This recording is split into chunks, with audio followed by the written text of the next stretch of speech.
Tuyo es mi mundo. Ven, respira vida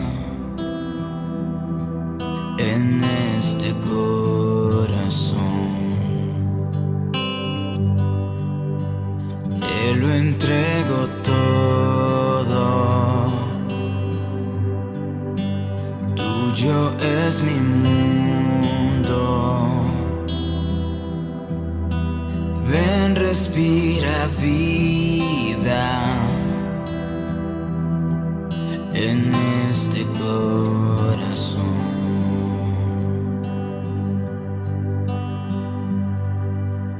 Oh, el gozo que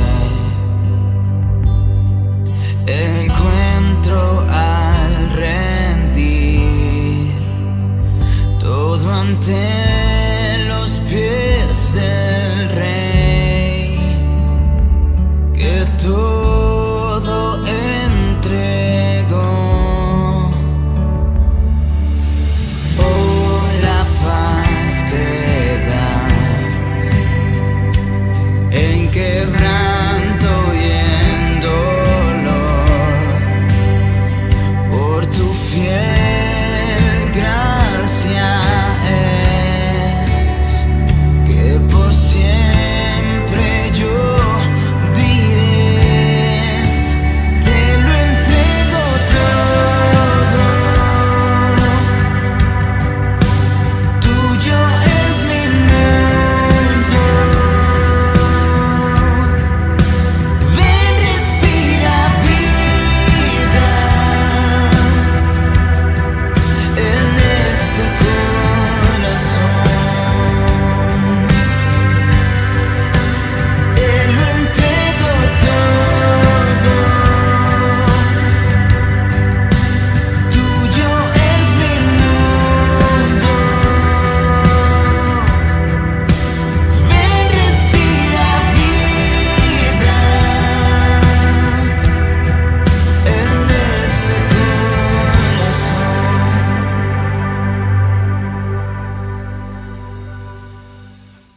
Dios te bendiga, amado hermano, amada hermana. Gracia, misericordia y paz para ti en esta preciosa época navideña. Es mi deseo y mi oración que sea un tiempo de gran bendición para tu vida y para tu hogar. Que sea un tiempo de liberación, de restauración para el pueblo de Dios en medio de las situaciones y circunstancias adversas que estamos enfrentando externamente, pero tú y yo sabemos que Dios está con nosotros y nos gozamos en lo que está por venir, porque lo mejor está por venir siempre con Dios. Te invito al libro de Éxodo. Retornamos a los mensajes de media semana que tienen que ver con la gran liberación del pueblo de Dios de la esclavitud en Egipto.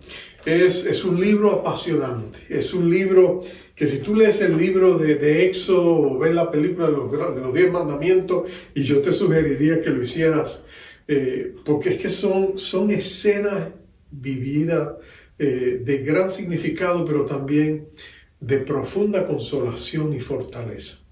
Estoy en el capítulo 11, hemos avanzado hasta la última plaga. Ese es el tema del mensaje de hoy. Vamos a leer los primeros 7 versos del capítulo 11. Dice así la palabra de Dios en el nombre del Padre, del Hijo y del Espíritu Santo.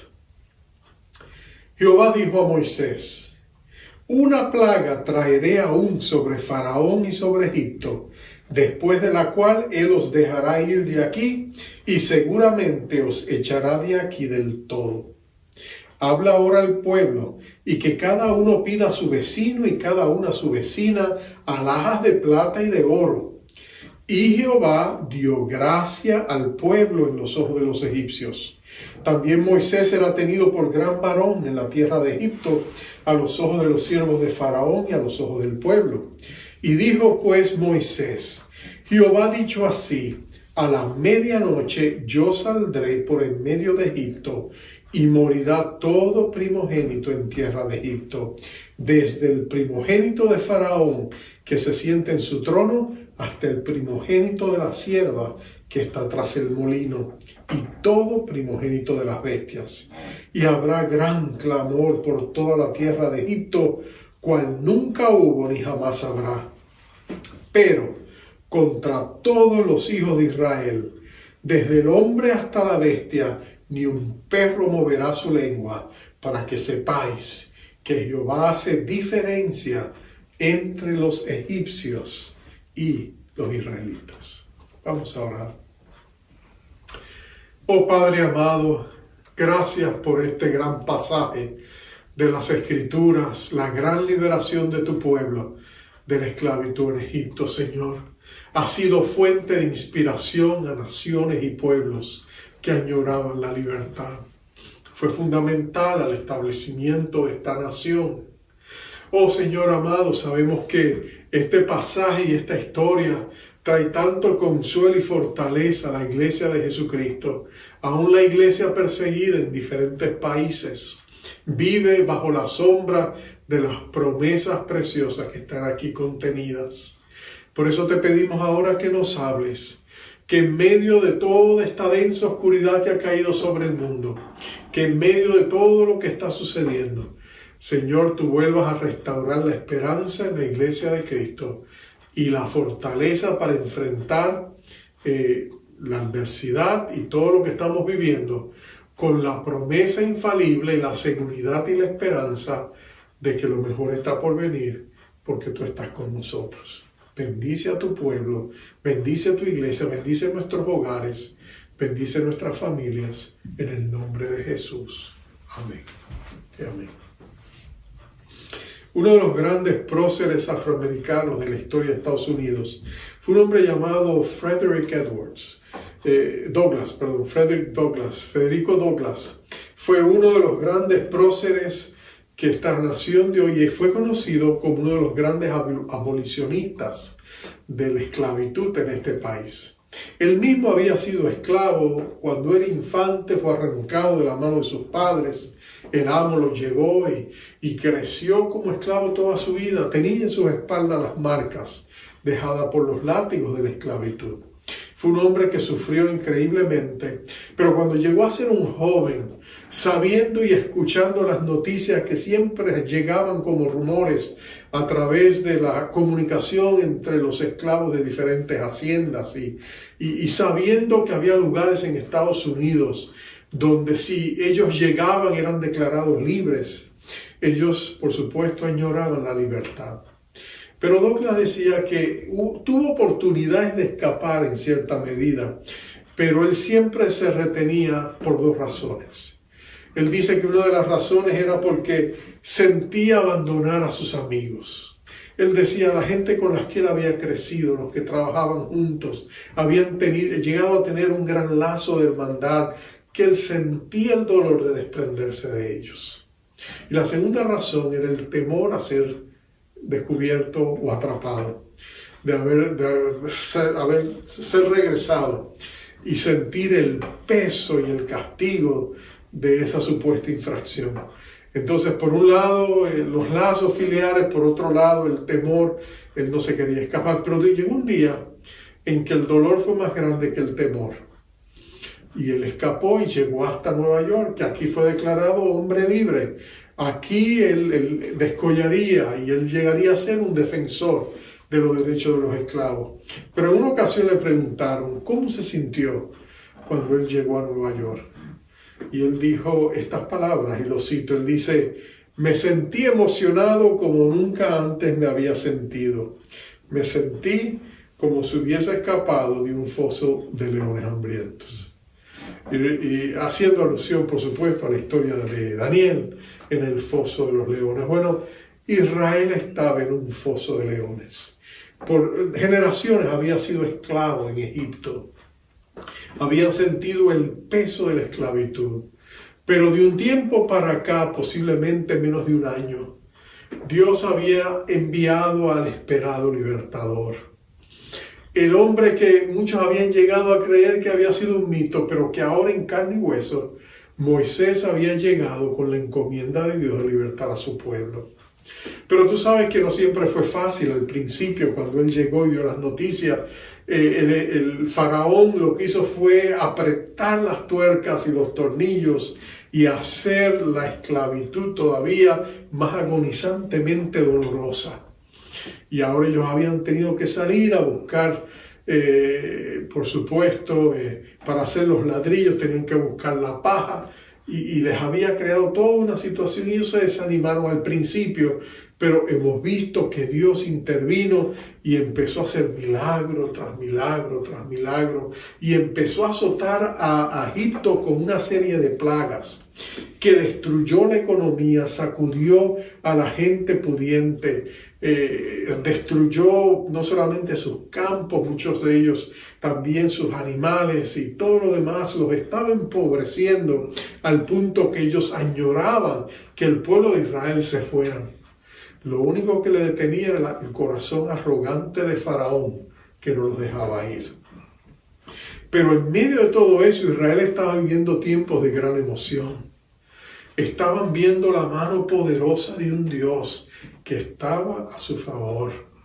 Ellos habían visto cómo la nación de Egipto estaba siendo desmantelada, destruida por la arrogancia del faraón, y cómo Dios se había levantado y estaba protegiendo a su pueblo, porque en todas estas últimas plagas, lo que pasaba en el pueblo de Egipto no les afectaba a ellos. Dios los eximía de sufrir las consecuencias que ellos otros sufrirían.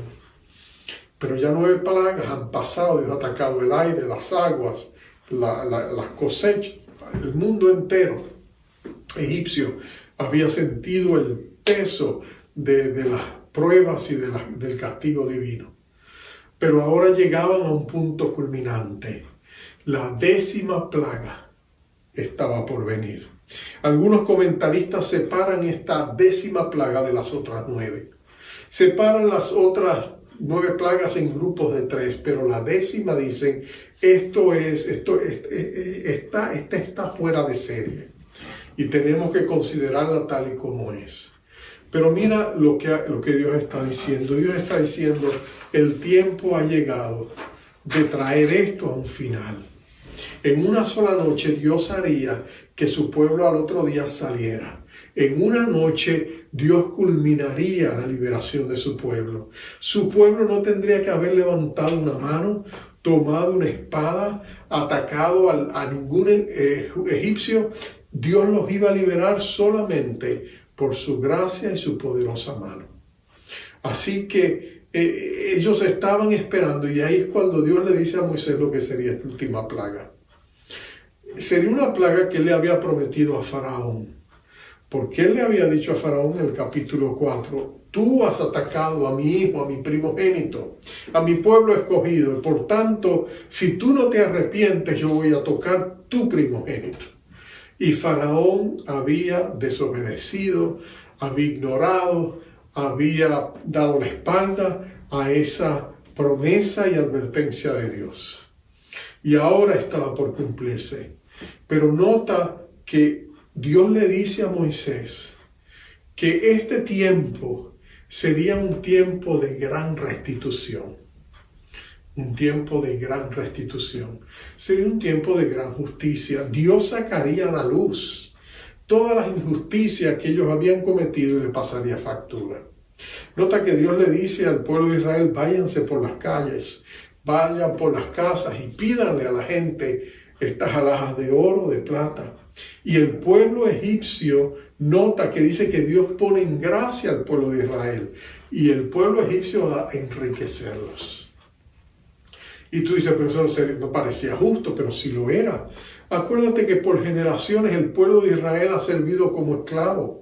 No ha recibido pago por sus labores. Han sido abusados, han sido lastimados, han sido latigados. Muchos de ellos han muerto, han sufrido. Si eso fuera poco, ellos han perdido seres amados, inclusive a sus niños. Entonces, cuando Dios está pasando factura y Dios está haciendo justicia, Dios está haciendo lo correcto. Así que Dios estaba obrando a favor de su pueblo y le está diciendo, es hora de hacer una gran restitución. Cuando la gente se levanta contra Dios y oprime al pueblo de Dios, es justo que Dios haga justicia. Es justo que Dios haga una gran restitución. Aquellos que roban del pueblo de Dios, aquellos que los lastiman, aquellos que los engañan, aquellos que los maltratan, es justo que el Dios Todopoderoso los llame a cuenta y que exponga y haga una exposición del mal que ellos han hecho. Y todo el mundo pueda ver que no es solamente un mero obrar humano, sino que Dios está interviniendo en circunstancias como esta. Y Dios le está diciendo a su pueblo, sería un tiempo de gran restitución. Yo les voy a dar lo que el enemigo se robó. Recuerdo la profecía de Joel, donde Dios le decía al pueblo de Israel, si ustedes se arrepienten y vuelvan a mí, yo les voy a restituir aquellas plagas que vinieron y terminaron con su cosecha, yo les voy a restituir muchas veces más lo que el enemigo les robó. Ese sentido de restitución era parte de esta gran liberación. Lo segundo es que sería un tiempo de gran cosecha. ¿Cosecha en qué sentido? Bueno, Egipto iba a cosechar lo que habían sembrado. Ellos habían sembrado maldad y ahora era hora de cosecharlo. Es interesante que la Biblia dice en el Salmo 118:1, dice, alabad a Jehová porque Él es bueno, porque para siempre es su misericordia. Y lo interesante del Salmo 118 es que es el centro de la Biblia, es el corazón de la Biblia. El Salmo 118 es el mero medio de la Biblia. Hay 594 salmos antes y hay 594 salmos después. El salmo anterior es el más corto de la Biblia, el siguiente es el más largo de la Biblia. Pero de todos esos grandes números de capítulos, el Salmo 108 es el centro. Y es como si en el corazón de la Biblia Dios le estuviera diciendo al mundo y a su pueblo, si mi mensaje, si yo quiero comunicarles a ustedes en el corazón de mi Biblia, de mi libro, de las Escrituras, si yo quiero comunicarles a ustedes la verdad más importante que quiero transmitirles es esta: yo soy bueno y para siempre es mi misericordia. Ahora tú dices, pero ¿cómo puede un Dios bueno castigar? Bueno, porque acuérdate que Dios es un Dios de pacto. Y cuando Él hizo el pacto con la humanidad, Él estableció un principio. Él dijo, lo que ustedes siembren, lo cosecharán. Si ustedes me honran y me dan mi debido lugar y me adoran solo a mí, ustedes sojuzgarán la tierra, se multiplicarán, serán bendecidos. Pero si ustedes pecan y se apartan de mí, entonces, y comen del árbol que le dije que no comiera, ¿se acuerdan de Adán y Eva? Él les dijo, entonces morirán. Entonces el hombre tiene esa provisión en el pacto con su Creador, que nosotros cosechamos lo que sembramos. Egipto estaba por cosechar una amarga y dolorosa cosecha. Una cosecha por todo el mal que había hecho. Dios le está diciendo, mira, ustedes abusaron de mi primogénito, ahora yo les voy a arrancar sus primogénitos. Si tú recuerdas, el faraón de Egipto había desatado una ola de infanticidio en contra del pueblo de Israel. Sus niños recién nacidos, los varones, habían sido exterminados. Primero le había tratado de persuadir a las parteras que los mataran. Cuando ellas no estuvieron dispuestos a aceptarlo, ¿te acuerdas que él los tiraba? Hacía que los tiraran al río Nilo para que murieran o ahogados o por los cocodrilos. Él desató una ola de maldad contra los más vulnerables. Y ahora era tiempo de pasar factura. Era hora de Dios decirle al pueblo de Egipto, ustedes hicieron eso, ahora van a tener que, se les va a cobrar el mal que han hecho y los vamos a tocar a los primogénitos de ustedes. Pero nota esto, Dios estaba siendo justo en hacer esto. Pero nota que aunque esto sucedería, y aunque sería un tiempo donde Dios permitiría que ellos recogieran lo que habían sembrado, si ellos mostraban arrepentimiento, Dios estaba dispuesto a mostrar misericordia. Es interesante que a su pueblo Él les permitiría ser exonerados o eximidos de este gran dolor que ellos iban a experimentar. Y es porque Dios no solamente, aún en medio de hacer su justicia y permitir que los egipcios recibieran el merecido de sus acciones, aún en medio de eso Dios haría una gran separación. Y Él separaría a su pueblo del mal que les rodeaba. Lo interesante es que Él les diría a ellos, y tú sabes que lo vamos a leer en el siguiente capítulo, ellos sacrificarían un cordero, tomarían la sangre, pondrían la sangre en los dinteles de las puertas, y cuando vinieran el exterminador vería la sangre protectora y seguiría de largo y no tocaría la vida de los hijos de Dios. Pero todo aquel que no lo hiciera, entonces los egipcios no lo harían, entonces ellos tendrían que enfrentar eso. Sería un tiempo de gran separación, donde Dios le demostraría a los egipcios que Él era el defensor de su pueblo, mientras que le demostraba a su pueblo su fidelidad y a los egipcios su justicia. Es interesante que cuando nosotros pensamos en ese concepto de la siembra y de otros ejemplos históricos vienen a nuestra mente. Pienso en Sudáfrica, por ejemplo, el tiempo del apartheid, aquella gran separación donde una minoría rica y blanca tenía prácticamente esclavizado a toda una nación, donde ellos no tenían los mismos derechos. Hombres y mujeres de Dios, principalmente cristianos, se levantaron y lucharon contra eso. Hombres como el pastor Desmond Tutu y muchos otros pastores se levantaron y sufrieron increíblemente. Desmond Tutu decía, y estos pastores también, que el camino de la libertad de ellos sería el camino de la cruz. Y fueron y sufrieron grandemente, indeciblemente. Uno de estos pastores sudafricanos fue puesto en prisión y pasaría años en la cárcel como Nelson Mandela y otros. Y él escribió estas palabras, él dijo: el diablo me puso preso, pero Dios hizo de mi celda un santuario y lo llenó de paz, de libertad y de gozo. Desde allí Dios me ministró para que ministrara a otros. En su tiempo perfecto Él contestó todas nuestras oraciones con creces. Porque Dios es justo y porque Dios levanta con grande misericordia. Ahora, nota que Dios les ha dicho, todo esto va a suceder a la medianoche. La medianoche sería el punto culminante donde Dios se movería. Dios siempre está obrando en la oscuridad. Dios siempre está obrando cuando tú piensas que Él no está obrando. Cuando tú piensas que la maldad ha logrado su objetivo, se ha salido con la suya. Cuando tú piensas que el mal ha prosperado y los justos han sido abandonados. Cuando tú piensas y el mundo piensa que Dios sencillamente se ha quedado cruzado de brazos. Dios te demuestra que no es así. Que Dios es justo, que Dios es perfecto, que Él es paciente, misericordioso, pero que llegue el día donde Dios compone lo que está torcido. Que llega un día donde Dios actúa y Dios lo hizo. En una sola noche Dios haría un milagro. En un solo día Él acabaría con la esclavitud del pueblo judío en Egipto y lo sacaría a la libertad. Solo Dios puede hacer eso.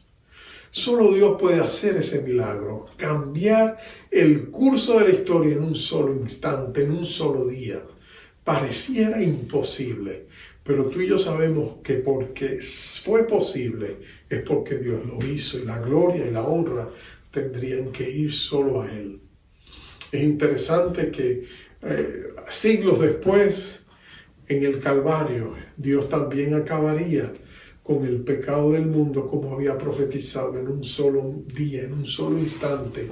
Tras las horas de sufrimiento de nuestro Rey Salvador Jesucristo, Él se glorificaría y con su muerte Él abriría las puertas de la salvación y de la redención para el mundo entero. Y Dios lo haría en un solo día. Para Dios no hay nada imposible. Quizás tú y yo pensamos que las cosas van de mal en peor, que pareciera que el mundo conspira en contra de Dios, que la presión sobre las iglesias se hace cada día más dolorosa, que en algunos países la persecución se ha incrementado de manera increíble en contra de la iglesia. Hay persecuciones que están decimando las iglesias, están destruyendo iglesias en algunos lugares. Sentimos la opresión, pareciera que la causa de Cristo ahora es mirada con resentimiento, con enojo, y libertades se están quitando. Pero escucha esto, Dios no ha terminado. Dios siempre triunfa, Dios siempre prevalece. Y si la iglesia mantiene puesta su mirada en Dios, nada es imposible para Dios. El apartheid se vino abajo, el comunismo en muchos países se vino abajo, lo que parecía imposible, pero Dios lo hizo porque el pueblo de Dios estaba orando y Dios contestó las oraciones de su pueblo. En unos días, en unos momentos, el pueblo de Israel descubriría lo que era la verdadera libertad, lo que era salir avante, lo que era ir avanzando hacia una tierra prometida que manaba leche y miel. Dios estaba por hacer un acto de liberación asombroso que quedaría indeleblemente grabado en las páginas de la historia.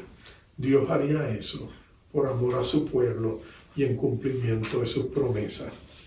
¿Qué debía haber hecho el pueblo de Israel? Celebrarlo. Desde el momento que Dios se lo dijo, celebrarlo. Desde el momento que Dios le dijo, he venido por ustedes, los voy a libertar, voy a sacarlos de la esclavitud, ellos debieron celebrar y no parar de celebrar, porque aunque las cosas subieran y bajaran como una montaña rusa, aunque Faraón de pronto se enojara y pareciera que no iba a permitir que sucediera, Dios había puesto su palabra, había dado su promesa y Dios siempre cumple su palabra. Quizás tú estás pasando por un momento de adversidad, quizás estás pasando por un momento difícil, pareciera que estás solo, pareciera que no hay esperanza. Déjame decirte, siempre hay esperanza, porque Dios está con sus hijos. Si enfrentas la enfermedad, sea COVID o cáncer, si Dios está contigo, ¿quién puede estar en contra tuya? Agárrate de Dios, no te sueltes.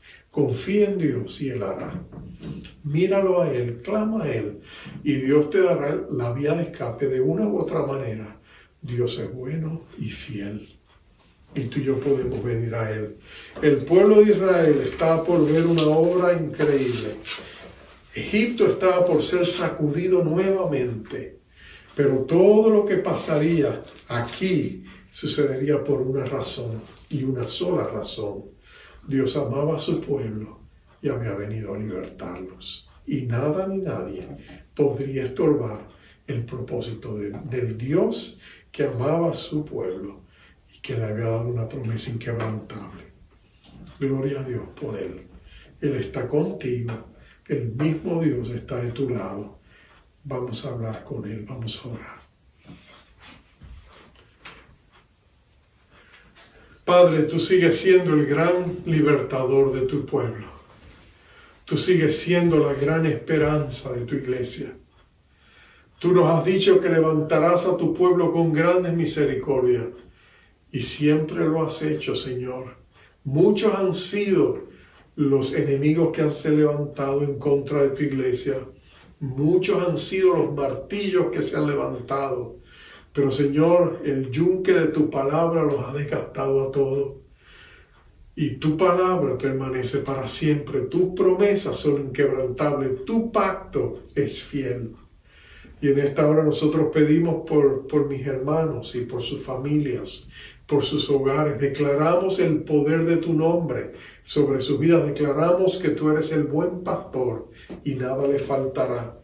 Declaramos que tú eres Jehová Jireh, el proveedor de ellos. Declaramos que tú eres su guardador y protector. Declaramos, Señor, que tú eres el Dios que es su paz. Declaramos que en medio de cualquier circunstancia, nosotros podemos agarrarnos de un Dios que es bueno, infinitamente bueno, y que para siempre es la promesa de su misericordia. Te pedimos que bendigas a nuestras casas, bendiga a nuestras familias, bendiga a nuestros hijos, bendiga a nuestros ancianos, bendigas nuestros matrimonios, bendigas a cada uno de nosotros y nos acerques a tu corazón con esas promesas de victoria y liberación. En el nombre glorioso de Jesucristo te lo pedimos. Amén. Amén y amén. Te enviamos con la bendición acostumbrada, mi querido hermano. Jehová te bendiga y te guarde. Jehová haga resplandecer su rostro sobre ti y tenga de ti misericordia. Jehová alce sobre ti su rostro y ponga en ti paz. Bendiciones. Jehová Shalom, encuentra en mí un corazón justo, confiado en ti. Jehová Shalom, encuentra en mí un corazón justo, confiado en ti. Eres mi paz.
ti hallará descanso, mi alma en ti hallará descanso, no me dejarás, ahí estarás.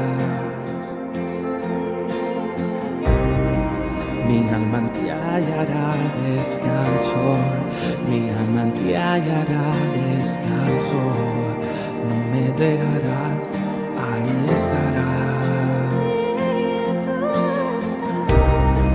Mi alma en ti hallará descanso, mi alma en ti hallará descanso, no me dejarás, ahí estarás. Mi alma en ti hallará descanso, mi alma en ti hallará descanso, no me dejarás, ahí estarás. Mi alma en ti hallará descanso, mi alma en ti hallará descanso, no me dejarás, ahí estarás. Mi alma en ti hallará descanso, mi alma en ti hallará descanso, no me dejarás, ahí estarás. Shalom, shalom, shalom, shalom, shalom, eres mi paz. Shalom, shalom, shalom, shalom, shalom, tú eres mi paz. Shalom, shalom,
Jehová Shalom encuentra en mí un corazón justo, confiado en ti. Jehová Shalom encuentra en mí un corazón justo,